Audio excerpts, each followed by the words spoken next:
Go for a, well, I don't drive in first person. I think I practiced like maybe 20, 30 minutes the other day. And we're at night. And this course isn't exactly the same as the other course. It has a lot longer of an entry. Um, we're on Ebisu North. At night, I don't know. Work was like really terrible. And I think today I'm just gonna go over like what a typical day like at work for me is, right? Like, you know, then you can be the judge of like how much complaining I should go over, right? So a typical day for me at work starts with you're technically supposed to be there 15 minutes early, so you can check the board to see where you're supposed to be. But they usually don't even put that up until like 5 minutes before you're actually supposed to be there. So you get there, clock in, and then just like hang out in the smokers area or whatever, you know what I mean? Because I vape. So same thing, whatever. I look like I don't know, comical. But yeah. So just hang out in the smokers area till like almost 3 o'clock or whatever. Scary time. Have to be careful. Didn't have it really practice too much. Ooh, sorry, brother, sorry. I got a little bit more rotation.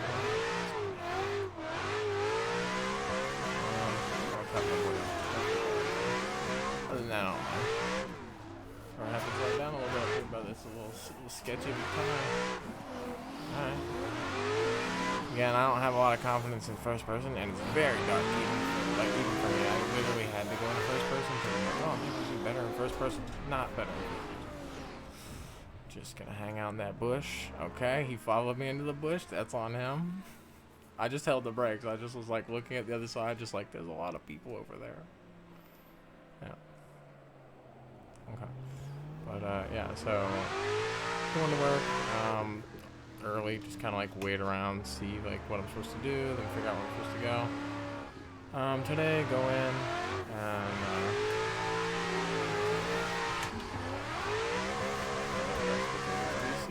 okay. Well, I guess that's super on me. That's super on me. I would apologize to them. Sorry, brother. You went the way of the dodo bird. To be honest, dude, nobody ever comes up on that corner hop like that. That's, you know what I mean? Like, it's on me. Yeah. But so usually work starts at like 3 or whatever, and then just go to a spot, and it depends on like what it is. It could be super like,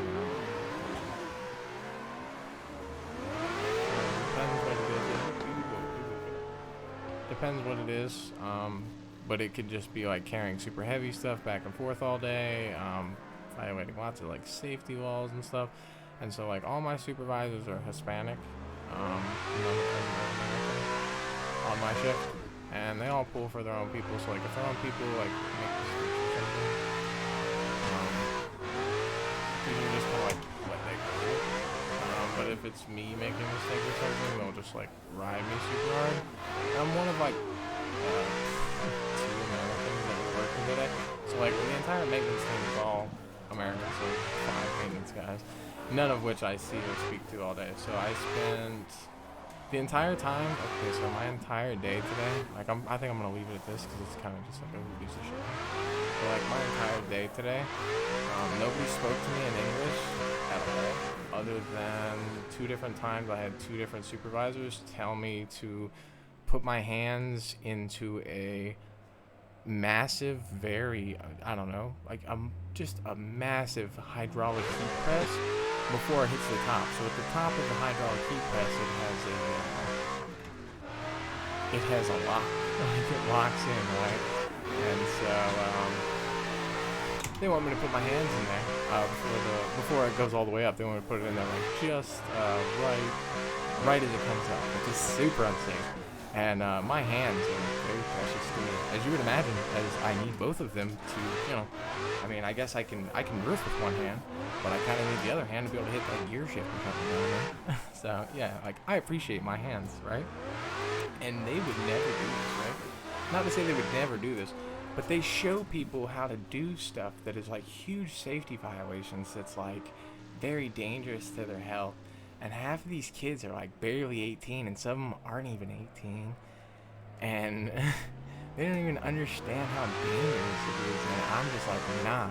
Like, they were riding me to do it. Like, both of them like tried to pressure me to do it super hard.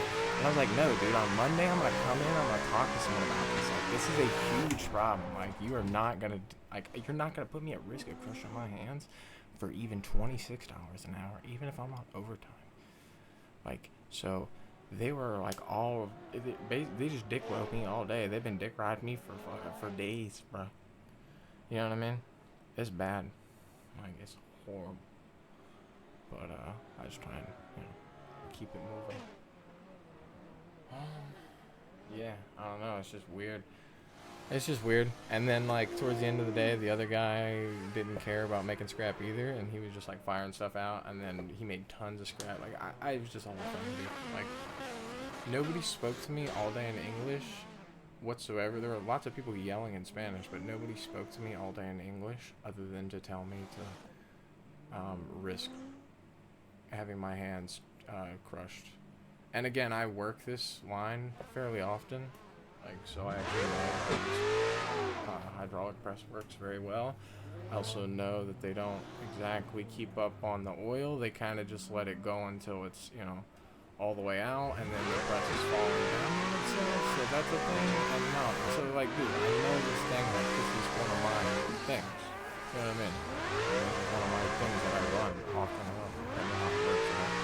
And so I know like, what not to do. Like, well, hey, what's real dumb that you could risk losing your hands or like just doing, you know what I mean? And I just don't. It's just so ridiculous. And they're illegal. Like, almost all of them, workers, including some of the like my team leads, illegal, Honduran, my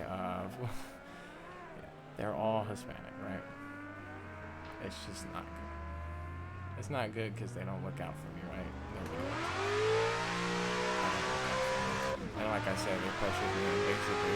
So the weird thing was he was like, he kind of made it seem like I could go home and then just like replace me with somebody else. And I was like, so what, do I need to just go home now? And he's just like, what is it you? And like he went and told like maintenance and stuff that we would stop running at 7 o'clock because I think he thought he was gonna make me go home, you know, like, dick ride me real hard all day. But it just didn't work because you know, I just wasn't having it. I was just trying to like do whatever. And I took some video of exactly what he wanted me to do. You know what I mean? Just so I can show it. Not here, but just in case I ever need it. Because it's a very stupid thing. And safety is number one to me. I'm thinking about what I can do with my hands in 5 years. These people aren't thinking about what happens to my hands in 5 seconds. It's just, I hate it. I hate it. I feel very unsafe. I have no representation on my shift. It's all illegal Hispanic people. And one thing that kind of like hurts my feelings a little bit, I don't know how to feel about it, but they're just illegal Hispanic people that make more money. I don't know, like some of them do make more money than I do because they get like preferential shifts and they get stacked over time, and yeah, it's just a whole thing.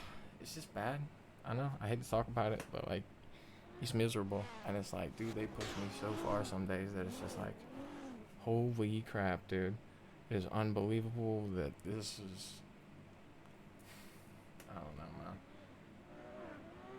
It's like, what's happening at the place that I work is very screwed up, right? But we all use cell phones made by slaves, so we all know this, and we all buy into it, right? Like, to what degree people buy into it is, you know what I mean? But like, we all are buying into it, so it's like, everyone knows what's happening at my factory, right? So it's kind of like I'm not telling anyone anything new. I don't know. It's just a whole thing, you know what I mean? It just kind of sucks. But yeah, Fanatec still hasn't reached out to me, so I'm gonna try and reach out to them tomorrow on my day off and see if maybe like, hey dude, that like $200 e-brake that I've just been sitting on, that I've been waiting for quite a while for like a reply from, like, hey, what's going on with that? Is anything happening with that? And if the answer is no, then you know, it's just, it's all good. But I'm gonna try and live chat to them because again, no reply to my other stuff that I sent. Again, I just want the e-brake. Like, I want the e-brake. Like, I used to use the e-brake all the time. The e-brake is like, it's, you know, it's got a lot of power. The e-brake has power. You get to know power when you see it, and the e-brake is power. Yeah, so I want to get the e-brake super bad, but I also hate wasting money. And I've already bought one. And it sits behind me on the shelf, just like begging to be destroyed. Although I wouldn't do that, I'd just keep it for spare parts, because it's an expensive spare part. Just trying not to like get super frustrated. I just try and like I was telling Jim, I was like, dude, I just try and hunker down at work. Like I felt super hard to hunker down at work. And these people make it so difficult. They're just constantly like riding and screwing with me. Like, I don't know. Like, and again, it's like when it's their own people, they don't have like anything to say about the mistakes that these people make. But then like, when it's me, it's like it's into the ground. Like into the ground, like giving me really creepy stares, standing there staring at me, following me around, making sure I can go to the bathroom. Just goofiness, man. Just goofiness. And the only reason that I'm like still, I'm sorry, brother. I guess I just want to slowly come in there.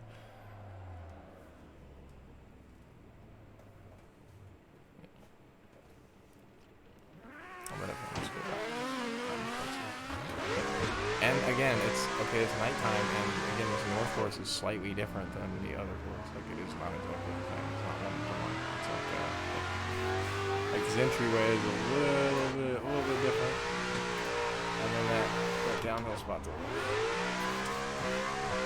I'm not very practicing for this. I want to practice a little bit because that's where I have to kind of embrace it. You know what I mean?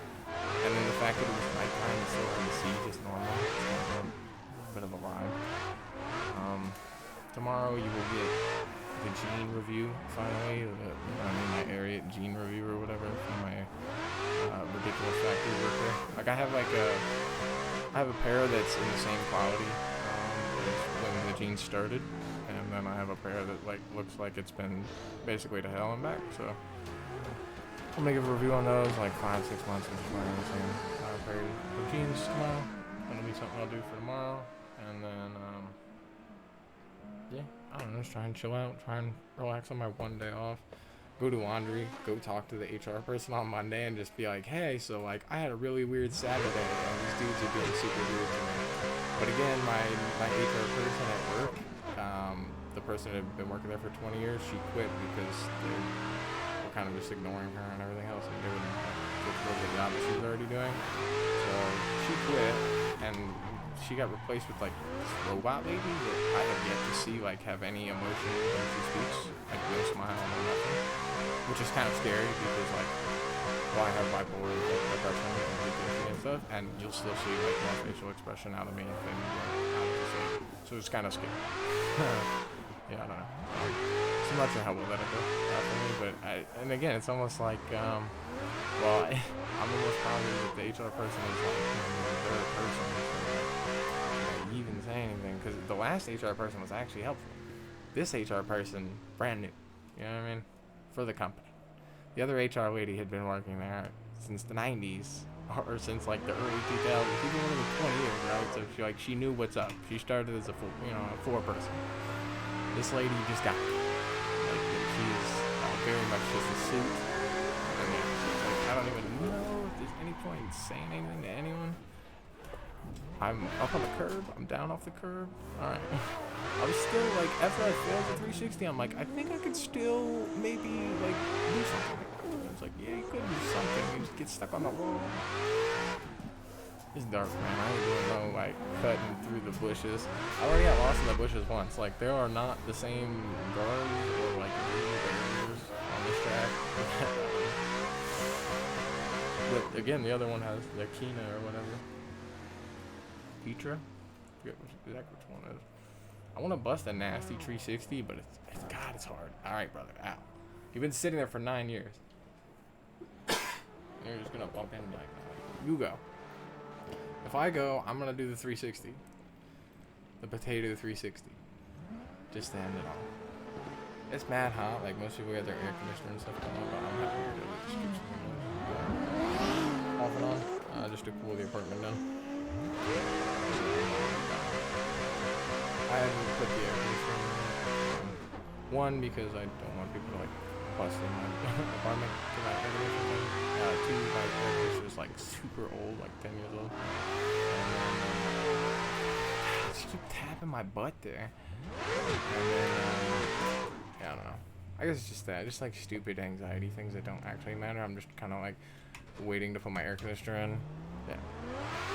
It's also like power. I'm attempting to, again, min-maxing dude, so like spending not almost, but like spending as minimal money as possible on food, on like power and stuff, like on unplug stuff, I'm not using it.